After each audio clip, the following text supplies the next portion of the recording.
Damos la bienvenida al ingeniero Fernando Salinas. Él es ingeniero eléctrico, experto energético, catedrático de la Universidad de las Américas. Ingeniero Salinas, quisiéramos conocer cuando estamos ya más allá de la mitad del mes de agosto, cómo se perfilan las cosas para Ecuador. Hace un año, recordamos, nos encontrábamos ya en plena sequía y enfrentando los cortes energéticos en nuestro país. ¿Cómo está este 2025 y cómo se perfila? Gustavo, muy buenos días. Un cordial saludo para usted y para toda la audiencia que nos escucha por las frecuencias de Radio Antena 1. Gracias por la oportunidad. A ver, contestando sus interrogantes, yo creo que el año 2024 y el año 2025 han sido años de una hidrología extrema. Explico el porqué. El año 2025 fue uno de los años que históricamente han tenido más bajos caudales, más baja hidraulicidad dentro de las centrales hidroeléctricas que tenemos en nuestro país y principalmente las del complejo de Paute, que es básicamente el cual dependemos en gran parte debido a que Masar es el sistema energético de acumulación de una agua con alrededor de 700 millones de metros cúbicos que nos sirven justamente para afrontar las sequías y tener esa energía. Y en el complejo, debido a que se encuentra en cascada, estamos hablando de alrededor de 1.700 y un poco más de megavatios. Pero en este año 2025 yo decía que es el extremo porque el año 2025, por otra parte, se presenta con el grado más alto de lluvias, de hidraulicidad, de aportes de caudales en esas mismas centrales, especialmente las del austro ecuatoriano. Entonces, esa es una de las cosas que hay que notar. Es decir, el año pasado ya tuvimos problemas desde agosto para enfrentar pues, los efectos de una sequía marcada. En este año, por otra parte, tenemos muchas lluvias, inclusive en el mes de agosto, donde el austro ecuatoriano pues, no es, digamos, un mes en cual se hace presente de manera frecuente y de manera copiosa las lluvias, pero la hidraulicidad que ahora estadísticamente ya la podemos ver hasta este mes de agosto es muy diferente respecto al año 2025. Esa primera cosa. Segunda cosa, creo yo, es necesario decir que la demanda del país sí se está incrementando, se está incrementando en alrededor de un 4 o 5%, y eso lo vemos, aunque todavía este tema de la demanda se va a presentar con una mayor, digamos, un mayor pico en los meses donde existen ya elevadas temperaturas, especialmente en la región litoral, en donde pues comienza ya la época de calor un poco desde el mes de octubre y dura pues hasta el mes de marzo, abril del próximo. Es decir, esos dos factores más el tema de que la demanda de energía, perdón, la oferta energética, es decir, la nueva integración de nuevas centrales de generación de carácter hidroeléctrico térmico, no ha sido pues el principal factor. Ha habido algunos fracasos respecto a las contrataciones, es de dominio público el tema de Progen, de ATM, y también este último contrato fallido de los 230 megavatios que ha obligado al gobierno nacional nuevamente a suplir energía en base a las barcazas, a una de ellas que ya ha sido anunciada que se va a contratar nuevamente. Teníamos en nuestro país 300 megavatios y de esos 300 no se había renovado todavía 100 megavatios de una de las barcazas. Y eso es lo que está anunciando el gobierno, que va nuevamente a renovar ese contrato, es decir, tendríamos 300 megavatios al momento, con la opción que también nos están anunciando de que se va a incrementar con otras barcazas por alrededor de entre 100 y 200 megavatios más. Es decir, estamos supliendo las deficiencias de la empresa pública estatal de SELEC de generación de energía con la importación de Colombia y también con el tema de estas eh, rentas de energía de estas barcazas que son barcazas pues que solucionan el problema de una manera inmediata, pero sin embargo le cuestan mucho al país en términos Ujú. monetarios, en términos Vamos a ir al tema de los de costos. ampliados. Cuéntenos desde Colombia cuánto se está importando. En los últimos días se ha visto, ¿no es cierto?, que operativamente se está privilegiando la importación con Colombia Esto depende de las horas y la demanda del país, pero estamos importando alrededor de 200, 300 megavatios, si hablamos en potencia, ¿no es cierto?, por día.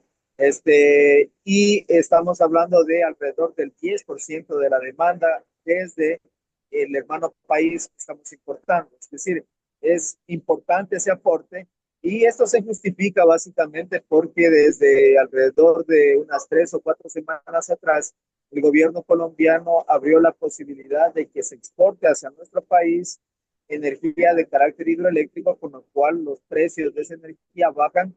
Y me imagino yo que el Centro Nacional de Control de Energía, el SENACE, está privilegiando esa importación para mantener como objetivo el nivel del embalse de Mazar lo más alto posible hasta cuando pues lleguen ya la época de estiaje, que ya estamos prácticamente a puertas en el mes de septiembre.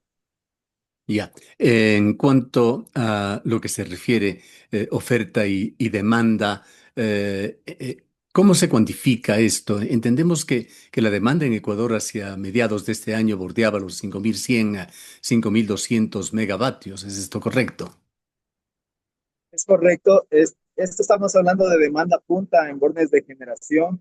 En nuestro país, digamos, depende de la época del año, del consumo energético. La demanda básicamente se basa en el consumo energético de la ciudadanía, de la industria.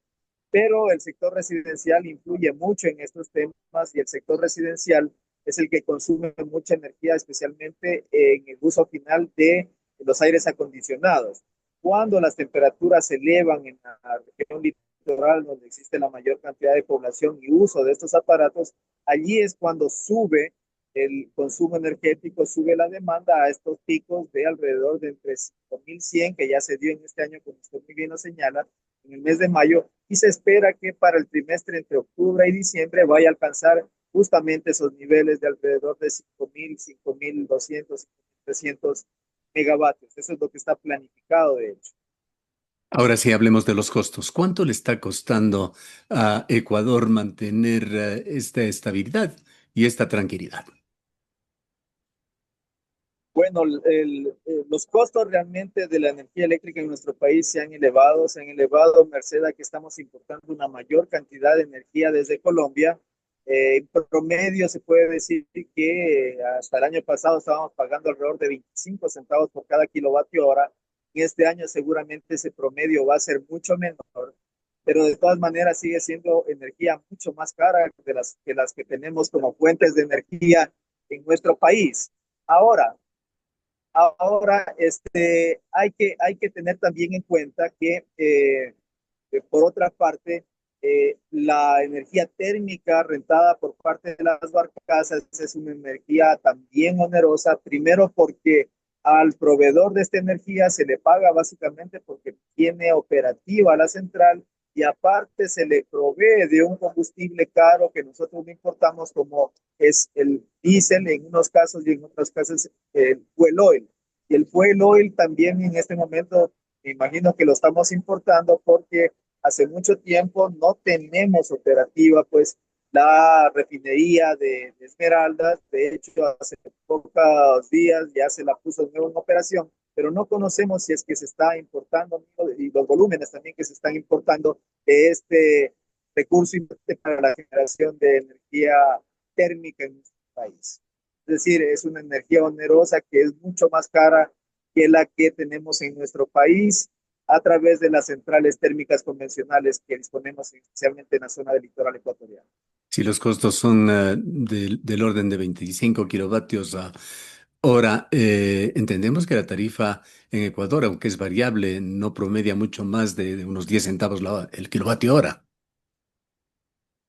Sí, actualmente en nuestro país hubo una revisión justamente impulsada porque en el año 2024 ya hubo un déficit de 603 millones de dólares. Este déficit atiende a que en la recaudación del sector eléctrico no se abastece para cubrir todos los costos inmersos en la cadena de la industria de generación, transmisión y distribución y quedaron cortos para cubrir estos costos. Es decir, estamos hablando de que el país ya no solamente afronta un tema de crisis de abastecimiento desde el punto de vista técnico, sino también ya estamos viendo que esta crisis puede ir agudizándose hacia una crisis de sostenibilidad de las finanzas del sector eléctrico ecuatoriano debido al incremento de los costos de energía térmica y los costos de importación. ¿Cómo financia el régimen, el gobierno estos desfases económicos? No, la información no es clara. De hecho, cuando salió el informe de que el país necesitaba incrementar las tarifas para el sector eléctrico en la parte de la industria que se conectan a media tensión y a alta tensión, allí salió la cifra reconocida por el organismo oficial, por la Agencia de Regulación y Control, quien es el que modera las tarifas, que tenemos este déficit, pero no está claro si es que este déficit es reconocida por parte del Estado central, por parte del Ministerio de Finanzas, a las empresas de distribución, que al fin y al cabo son las que amortiguan, digamos, este golpe, o son las propias empresas de distribución quienes están supliendo de este déficit al sector eléctrico de todo el país, es decir, a los usuarios. ¿Cómo va, por otra parte, ingeniero Salinas, aquello de lo que se habló mucho el año pasado, tras y durante la crisis energética, esta de la necesidad de la intervención del sector privado en Ecuador, ya sea con proyectos netamente privados o con proyectos público-privados? El gobierno ha publicitado, diríamos, algunos acuerdos, algunas concesiones que se han dado. Me parece que se habla de inversiones en unos 8 proyectos eléctricos que llegan a unos 700 millones de dólares y a una producción no más allá de unos 400 megavatios. ¿Qué tan importante es esto si es que las cifras son correctas? Sí, efectivamente se han firmado algunos cartas de interés de inversión ya con proyectos. Bueno, van más allá de las cartas de inversión realmente porque estamos hablando de que se presentaron ya proyectos y han recibido ya las cartas de habilitación para iniciar el proceso de construcción. Pero estaba de este tipo de proyectos lo que hacen es luego buscar el financiamiento nacional o en la banca Claro. internacional para poderlo realizar. Y bueno, al momento son proyectos. Inician nada Eso, más que una hoja de ruta que tiene exacto. qué trayectoria, qué tiempo, qué Así cronograma. es. Generalmente este tipo de proyectos de energía renovable no convencional, hablamos de energía solar fotovoltaica esencialmente o de pequeñas hidroeléctricas. En el un caso, una solar fotovoltaica, estamos hablando de un plazo de construcción de alrededor de un año, mientras que las hidroeléctricas pequeñas estamos hablando de hasta 3 años. Entonces, no son soluciones tampoco inmediatas, pero tal vez para finales del año 2026 comencemos a ver ya alguna de ellas ya en fase de producción. Todavía falta bastante. Un año es bastante tiempo, mientras la demanda, por otra parte, sigue creciendo, como decía, en 5%, que es alrededor de 300 millones, perdón, 300 megavatios de potencia que se tiene que ir adicionando año a año. Es decir, es un tema realmente complejo, pero que la inversión privada, por otra parte, coadyuva para que este tipo de inconvenientes que tenemos en la demanda de energía eléctrica pues se vayan solucionando de a poco. Ahora, ¿cómo ve usted en términos de políticas generales del actual gobierno? ¿Se está trabajando con una visión de largo plazo? ¿Se está con la mirada en el horizonte para tratar de lograr que el país sea, por una parte, autosustentable, que adquiera una verdadera soberanía energética, hablando de la energía eléctrica?